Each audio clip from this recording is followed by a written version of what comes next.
മുഖക്കുരു ഒക്കെ മാറാനായിട്ട് പല പല ക്രീമുകൾ നമ്മൾ മാറി മാറിയൊക്കെ ഉപയോഗിക്കാറുണ്ട് അല്ലേ? പക്ഷെ കംപ്ലീറ്റ് ആയിട്ട് ഒരു റിസൾട്ട് ഒന്നും കിട്ടുന്നില്ല.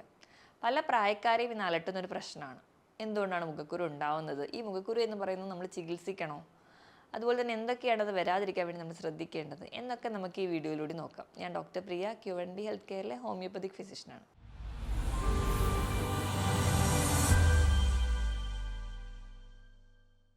എന്താണ് മുഖക്കുരു എന്ന് നമുക്ക് ആദ്യം നോക്കാം. നമ്മുടെ ത്വക്കിൻ്റെ താഴ്ഭാഗത്തായിട്ട് ഒരു ഗ്രന്ഥിയുണ്ട്, സെബേഷ്യസ് ഗ്ലാൻഡ് എന്നാണ് പറയാറ്. ഇതിൽ നിന്നുണ്ടാകുന്ന ഡിസ്ചാർജാണ് സെബം. ഈ ഒരു ഡിസ്ചാർജ് നമ്മുടെ ത്വക്കിൻ്റെ പുറത്തേക്ക് വരികയും അവ നമ്മുടെ സ്കിന്നിനെ സോഫ്റ്റാക്കി നിൽക്കാനും ഒന്ന് തിളക്കാക്കി നിർത്താനൊക്കെ സഹായിക്കുന്നു. ഈ ഒരു ഡിസ്ചാർജ് പുറത്തേക്ക് വരുന്ന ഈ ഒരു ഓപ്പണിങ്ങിനെ നമ്മൾ പോർ എന്നാണ് പറയുക. ഈ ഒരു പോസൊക്കെ അടഞ്ഞു പോവുക, അവിടെ രണ്ടാമതായിട്ടൊരു ബാക്ടീരിയലൊക്കെ വന്നിട്ട് ഇൻഫെക്ഷൻ ഉണ്ടാവുക. ഇങ്ങനെയാണ് നമുക്കൊരു പഴുത്ത മുഖക്കുരു ഉണ്ടാവുന്നത്. അപ്പം എവിടെയൊക്കെ ഒരു ബ്ലോക്ക് ഉണ്ടാവുന്നു, അത് പല കാരണങ്ങൾ കൊണ്ട് ഉണ്ടാവുന്നുണ്ട്. ചിലപ്പോൾ നമ്മുടെ ഫുഡ് കൊണ്ടോ അല്ലെങ്കിൽ നമ്മുടെ എൻവയോൺമെൻറ്റ് കൊണ്ടോ ഒക്കെ ആവാം. അതുകൊണ്ടൊക്കെയാണ് നമുക്ക് പ്രധാനമായിട്ടും മുഖക്കുരു ഉണ്ടാവുന്നത്.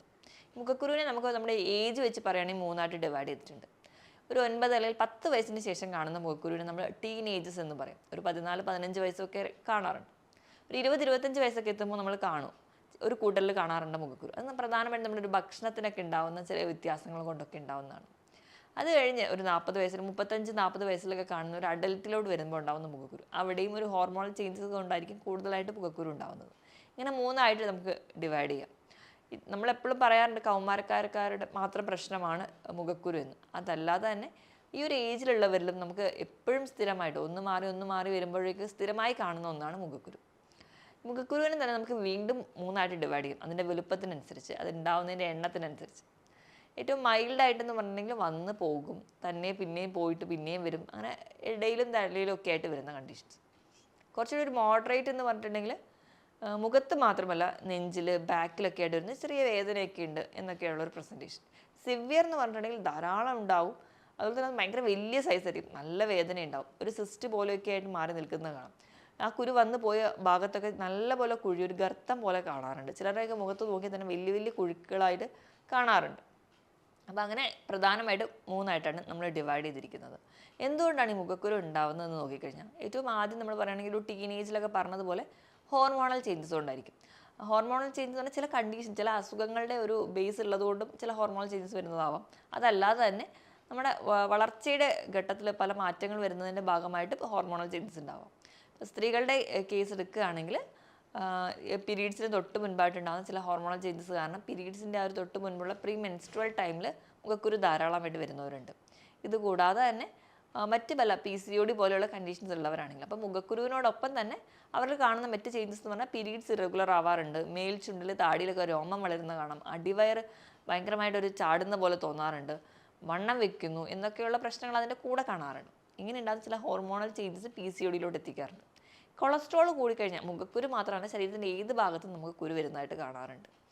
ഇനി ഇത് കൂടാതെ തന്നെ നമുക്ക് ഭക്ഷണം കഴിക്കുന്നതിലുള്ള ചില പ്രശ്നങ്ങൾ എപ്പോഴും നമ്മൾ കുറ്റപ്പെടുത്താതെ നമ്മൾ എണ്ണയിൽ വറുത്തതും പൊരിച്ചതും ഭക്ഷണം കഴിച്ചാൽ, അല്ലെങ്കിൽ മുട്ട കഴിച്ചാലാണ് മുഖക്കുരു വരുന്നത്.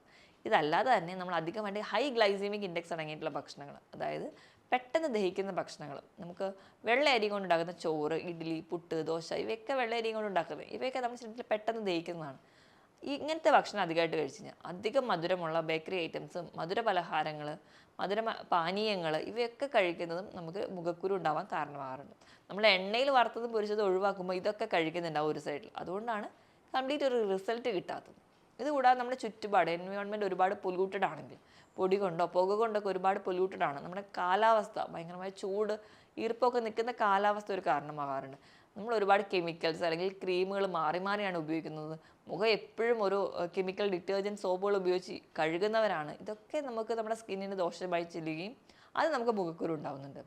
നമുക്ക് ഒരു മെക്കാനിക്കൽ കോസ് എന്ന് പറഞ്ഞാൽ നമ്മൾ ഈ ഇടയിൽ ഉപയോഗിക്കുന്ന മാസ്ക്, അത് മാസ്ക് വെക്കുമ്പോൾ ചിലർക്ക് ആ ഒരു ഇറിറ്റേഷൻ ഉണ്ടാക്കുന്നു, ആ ഒരു ഏരിയയിൽ മുഖക്കുരുവായിട്ട് പ്രസൻറ്റ് ചെയ്യാറുണ്ട്. ഇങ്ങനെ പല കാരണങ്ങൾ കണ്ട്. അതോടൊപ്പം തന്നെ ജനിതക ഘടകത്തിനൊരു ഫാക്ടറാണ്. നമ്മുടെ മാതാപിതാക്കൾക്കൊക്കെ ഉണ്ടെങ്കിൽ വരാനുള്ള ചാൻസ് ഉണ്ട്. ഇങ്ങനെയുള്ള ചില കണ്ടീഷനാണ് പ്രധാനമായിട്ടും മുഖക്കുരുവിലോട്ട് വന്നെത്തിക്കുന്നത്.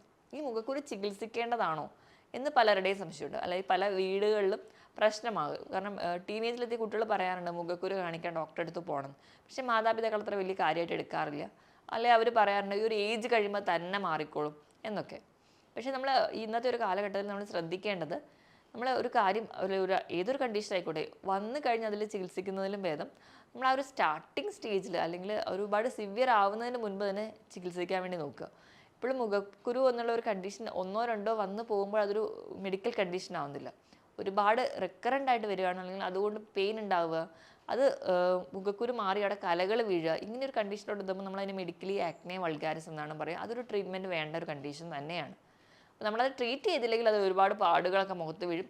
ആ ഒരു പാടുകളൊക്കെ മാറ്റുക എന്ന് പറയുന്നത് ഭയങ്കര ഒരു ലോങ് ടേം പ്രോസസ്സാണ്, കുറച്ചുകൂടി എക്സ്പെൻസീവ് ആണ്. അപ്പോൾ നമ്മൾ ബേസിക്കലി ആദ്യം ഇങ്ങനെ റെക്കറൻ്റ് ആയിട്ട് വരുന്ന ഒരു സ്കിൻ ഉള്ളവരാണെങ്കിൽ അതിന് നിങ്ങൾ ബേസിക്കലി തന്നെ ചികിത്സിക്കാൻ വേണ്ടി ശ്രദ്ധിക്കുക. ഇനിയിപ്പോൾ മുഖക്കുരു റെക്കറൻ്റ് ആയിട്ട് വരുന്നുണ്ടെങ്കിൽ നമ്മൾ ചികിത്സിക്കാതിരുന്നുണ്ടെങ്കിൽ ഞാൻ നേരത്തെ പറഞ്ഞ PCOD പോലെയുള്ള കണ്ടീഷൻ അല്ലെങ്കിൽ മറ്റ് യൂട്രൈൻ ഫൈബ്രോയിഡ് പോലെയുള്ള കണ്ടീഷൻസോ ഇതിൽ ഹോർമോണൽ ചേഞ്ചസ് അല്ലെങ്കിൽ ഹോർമോണൽ ഇംബാലൻസ് ഉള്ളവരാണെങ്കിൽ നമ്മളത് അറിയാതെ പോവുകയും ചെയ്യും. അപ്പോൾ നിങ്ങളൊരു ഡോക്ടറുടെ കൺസൾട്ടേഷൻ എടുക്കണം. അപ്പോൾ ഡോക്ടറുടെ കൺസൾട്ടേഷൻ എടുക്കുമ്പോൾ ഡോക്ടർ മെഡിക്കൽ ട്രീറ്റ്മെൻറ്റ് വേണ്ട കേസ് അല്ലെങ്കിൽ ഫർദർ ഇൻവെസ്റ്റിഗേഷനൊക്കെ വേണമെങ്കിൽ ആ ഒരു റൂട്ടിലേക്കായിരിക്കും എപ്പോഴും ട്രീറ്റ്മെൻറ്റ് കൊണ്ടുപോകുക. നമുക്ക് അല്ലാതെ തന്നെ ഒരു ബേസിക് ആയിട്ടുള്ള മാനേജ്മെൻറ്റ് സൈഡ് മാത്രം മതിയെങ്കിൽ നമ്മൾ ആ ഒരു റൂട്ടിലേക്ക് നമ്മൾ ട്രീറ്റ്മെൻറ്റ് തിരിച്ചുവിടുകയാണ് ചെയ്യാറ്. അപ്പോൾ ഒരു ബേസിക് ആയിട്ട് നമ്മൾ ചെയ്യേണ്ട മാനേജ്മെൻറ്റ് അല്ലെങ്കിൽ നമ്മൾ ശ്രദ്ധിക്കേണ്ട കാര്യങ്ങൾ എന്തൊക്കെയാണെന്ന് നോക്കാം. ഓവറായിട്ട് ഓയിലി അല്ലെങ്കിൽ ഒരു ഓവറായിട്ട് സെബം ഉണ്ടാക്കുന്ന ഒരു സ്കിന്നാണ് നിങ്ങളുടേതെങ്കിൽ നിങ്ങൾ ഇടയ്ക്കിടയ്ക്ക് മുഖം കഴുകാൻ വേണ്ടി ശ്രദ്ധിക്കുക. എപ്പോഴും മുഖം കഴുകുമ്പോൾ ഒരു ക്ലീൻ ആയിട്ടുള്ള നമ്മൾ സാദാ വെള്ളം കൊണ്ട് അല്ലെങ്കിൽ കുറച്ച് തണുപ്പുള്ള വെള്ളമാണ് എപ്പോഴും മുഖം കഴുകാൻ നല്ലത്. ഒരുപാട് ഓയിൽ അല്ലെങ്കിൽ ഒരുപാട് സെബം ഉണ്ടാക്കുന്ന ഒരാളാണെങ്കിൽ ഒരു 3-4 തവണയെങ്കിലും ദിവസം മുഖം കഴുകുക. വെറുതെ കഴുകിയാൽ മാത്രം മതി. നിങ്ങൾ ഡിറ്റർജൻറ്റ് സോപ്സോ ഒന്നും യൂസ് ചെയ്യാതിരിക്കാൻ വേണ്ടി ശ്രദ്ധിക്കുക. ഇപ്പം കുട്ടികളൊക്കെ ആണെങ്കിൽ രാവിലെ എണീക്കുമ്പം അവരുടെ അടുത്ത് നല്ലപോലെ കഴുകാൻ വേണ്ടി ശ്രദ്ധിക്കുക. അതുപോലെ തന്നെ സ്കൂൾ വിട്ട് വന്ന ശേഷം ഒന്ന് ഫ്രഷ് ആകുമ്പോഴും നല്ലപോലെ മുഖമൊക്കെ ഒന്ന് കഴുകിയെടുക്കാൻ പറയുക, രാത്രി കിടക്കുന്നതിന് മുൻപ്. അങ്ങനെ ഒരു റുട്ടീനായിട്ട് മാറ്റാൻ വേണ്ടി ശ്രദ്ധിക്കുക. ഒരുപാട് ഫേസ് വാഷുകളോ അല്ലെങ്കിൽ മറ്റ് ക്രീംസൊക്കെ യൂസ് ചെയ്യുന്നതിന് പകരം നമ്മുടെ വീട്ടിലേക്കുള്ള ചെറുപയറിൻ്റെ പൊടി അല്ലെങ്കിൽ കടലയുടെ പൊടിയൊക്കെ യൂസ് ചെയ്യാൻ വേണ്ടി ശ്രദ്ധിക്കുക. അത് ചെറിയൊരു തരി ഉള്ളതുകൊണ്ട് തന്നെ നമ്മൾ എക്സ്റ്റേണലി പോയിട്ട് ഒരുപാട് റബ്ബ് ചെയ്ത് സ്കിൻ ഹാഷാക്കി അല്ലെങ്കിൽ സ്ക്രബ് ചെയ്യാനാണെന്നൊക്കെ പറഞ്ഞ് നമ്മൾ പല ട്രീറ്റ്മെൻറ്റ് ചെയ്യുമ്പോൾ നമ്മുടെ സ്കിന്നിന് ആ ഒരു ടൈമിൽ നമുക്ക് നല്ല ഗ്ലോ കിട്ടും, അല്ലെങ്കിൽ ആ ഒരു ടൈമിൽ സ്കിൻ നല്ല ഭംഗിയായിരിക്കും കാണും. പക്ഷേ ഓർക്കുക, നമ്മളിങ്ങനെ അമിതമായിട്ട് സ്ക്രബ് ചെയ്യുക അല്ലെങ്കിൽ അമിതമായിട്ട് സ്കിന്നിനെ ഇറിറ്റേറ്റ് ചെയ്ത് കഴിഞ്ഞാൽ അത് ഭാവിയിൽ നമുക്ക് സ്കിന്നിൽ കൂടുതൽ കംപ്ലയിൻറ്റ്സ് ഉണ്ടാക്കുകയുള്ളൂ. അപ്പോൾ ഇങ്ങനെ ഹാർഷായിട്ടുള്ള ട്രീറ്റ്മെൻറ്റ് ഒഴിവാക്കുക. ഒരുപാട് കെമിക്കൽസ് മാറി യൂസ് ചെയ്യാതിരിക്കാൻ വേണ്ടിയാണ്. നിങ്ങളുടെ സ്കിന്നിന് ഏതാണ് സേഫ് എന്ന് അറിഞ്ഞ് അത് മാത്രം കോൺസ്റ്റൻ്റ് ആയി യൂസ് ചെയ്യാം. എപ്പോഴും ഒരു ഡൗട്ടാണ് നിങ്ങൾക്കൊരു സ്കിന്നിനെ എങ്ങനെയാണ് ട്രീറ്റ് ചെയ്യേണ്ടത് അല്ലെങ്കിൽ എന്താണ് യൂസ് ചെയ്യേണ്ടതെന്നുണ്ടെങ്കിൽ നിങ്ങളൊരു ഡോക്ടറുടെ കൺസൾട്ടേഷൻ എടുത്തിട്ട് നിങ്ങൾക്ക് എന്ത് സ്കിന്നാണെന്നൊക്കെ തിരിച്ചറിഞ്ഞ് അതിനനുസരിച്ച് തന്നെ നിങ്ങളുടെ ഒരു റുട്ടീൻ സെറ്റ് ചെയ്യാൻ വേണ്ടി നോക്കുക. ധാരാളം വെള്ളം കുടിക്കുക, എപ്പോഴും ധാരാളം വെള്ളം കുടിക്കുക. നിങ്ങളുടെ ഹെൽത്തി ആയിട്ടിരിക്കുക, പിന്നെ സ്കിൻ കുറച്ചുകൂടെ മോയ്സ്ചറൈസർ ആയിട്ട് ഇരിക്കുന്നത് കാണാം. ഈ ഡ്രൈ സ്കിൻ ആകുമ്പോൾ കുറച്ച് കൂടുതലായിട്ട് കംപ്ലയിൻറ്റ്സ് ഒക്കെ വരുന്നത് കാണാം. അതുപോലെ എപ്പോഴും ക്രീമുകൾ തിരഞ്ഞെടുക്കുമ്പോൾ ഓയിൽ ബേസ് ആയിട്ടുള്ള ക്രീമുകൾ നിങ്ങൾ ഉപയോഗിക്കാതിരിക്കാം. അതൊക്കെ നിങ്ങൾക്ക് ഒരു പരിധി വരെ മുഖക്കുരു കുറയുന്നതായിട്ട് കാണാം. നിങ്ങൾ ധാരാളം ഫ്രൂട്ട്സ് വെജിറ്റബിൾസും കഴിക്കുക. നല്ല ഫ്രഷ് ആയിട്ട് നമ്മുടെ സീസണിൽ കിട്ടുന്ന ഫ്രൂട്ട്സൊക്കെ മേടിച്ച് കട്ട് ചെയ്ത് കഴിക്കാൻ വേണ്ടി ശ്രദ്ധിക്കുക. മധുരം അടങ്ങിയിട്ടുള്ള ഭക്ഷണം കഴിവതും കുറയ്ക്കുക. ബേക്കറി പ്രൊഡക്ട്സ് ആയാലും ആദ്യം പറഞ്ഞ പോലെ വെള്ളയരിയുടെ ചോറ്, ഇഡ്ഡലി, പുട്ട്, ദോശ ഇവയൊക്കെ സ്ഥിരമായി കഴിക്കുന്നത് മാറ്റിയിട്ട് കുറച്ചുകൂടെ ഹെൽത്തി ആയിട്ട് വെജിറ്റബിൾ സാലഡ്സ് ഒക്കെ ഉണ്ടാക്കുക, അല്ലെങ്കിൽ ഫ്രൂട്ട്സ് ഒക്കെ വെച്ച് സാലഡ് ഉണ്ടാക്കി കഴിക്കുക. കുറച്ചുകൂടെ ഹെൽത്തി ആയിട്ടിരിക്കാൻ വേണ്ടി ശ്രദ്ധിക്കുക. കൃത്യമായിട്ടൊരു വ്യായാമം വളരെ ഇമ്പോർട്ടൻ്റ് ആണ്. മുഖത്തിന് എന്ന പോലെ തന്നെ നമ്മുടെ ശരീരത്തിൻ്റെ എല്ലാ ഭാഗത്തിനും കൃത്യമായ ഒരു ബ്ലഡ് സപ്ലൈ ഉണ്ടെങ്കിൽ പല കണ്ടീഷൻസും നമുക്ക് എലിമിനേറ്റ് ചെയ്യാൻ പറ്റും. ഇപ്പം നമ്മുടെ മുഖത്തൊക്കെ ഉണ്ടാകുന്ന ചെറിയ ഇൻഫെക്ഷൻസ് ഒക്കെ ആണെങ്കിൽ ആ ഒരു മൈക്രോബിയൽ ഗ്രോത്തിനെയൊക്കെ തന്നെ തടയാൻ വേണ്ടി ബ്ലഡ് സപ്ലൈ നമ്മളെ സഹായിക്കുന്നുണ്ട്. അപ്പോൾ ഒരു കൃത്യമായൊരു വ്യായാമം ഉണ്ടെങ്കിൽ നമ്മൾ കുറച്ചുകൂടി ഹെൽത്തി ആയിട്ട് ഇരിക്കാൻ പറ്റും. ബോഡി വെയിറ്റ് എപ്പോഴും റെഗുലേറ്റ് ചെയ്യുക. ഇപ്പോൾ അണ്ടർലൈൻ ഡിസീസ് എന്താണ്, ഇപ്പം PCOD ആണെങ്കിൽ അതിന് വേണ്ട ട്രീറ്റ്മെൻറ്റ്, അല്ലെങ്കിൽ കൊളസ്ട്രോൾ ആണെങ്കിൽ അതിന് വേണ്ട മാനേജ്മെൻറ്റ്, ഇതൊക്കെ നിങ്ങൾ എന്താണെന്ന് പറഞ്ഞാൽ അതിന് വേണ്ടി ട്രീറ്റ് ചെയ്ത് കഴിഞ്ഞാൽ ഒരു പരിധി വരെ അതുമൂലം ഉണ്ടാകുന്ന മുഖക്കുരു നമുക്ക് കുറയ്ക്കാൻ പറ്റും. ഇനി ആൻസൈറ്റി, ടെൻഷൻ അല്ലെങ്കിൽ മെൻ്റൽ സ്ട്രെസ്സൊക്കെ നമുക്ക് മുഖക്കുരു ഉണ്ടാവാൻ കാരണമാകും. അപ്പം അങ്ങനെയൊക്കെ ഉള്ളവരാണെങ്കിൽ നിങ്ങൾ അത് കുറയ്ക്കാൻ വേണ്ടി യോഗ, മെഡിറ്റേഷൻ കൃത്യമായിട്ട് ചെയ്യുക. അതുപോലെ കൃത്യമായിട്ട് ഒരു ഉറക്കം ഉണ്ടാവുക. ഒരു ഉറക്കത്തിൻ്റെ പാറ്റേൺ നിങ്ങൾ തന്നെ തീരുമാനിക്കുക. നിങ്ങൾ കഴിക്കുന്ന ഭക്ഷണം എപ്പോഴും ഹെൽത്തി ആയിരിക്കും. ഒരുപാട് ജങ്ക് ഫുഡ്സ് കഴിക്കുന്ന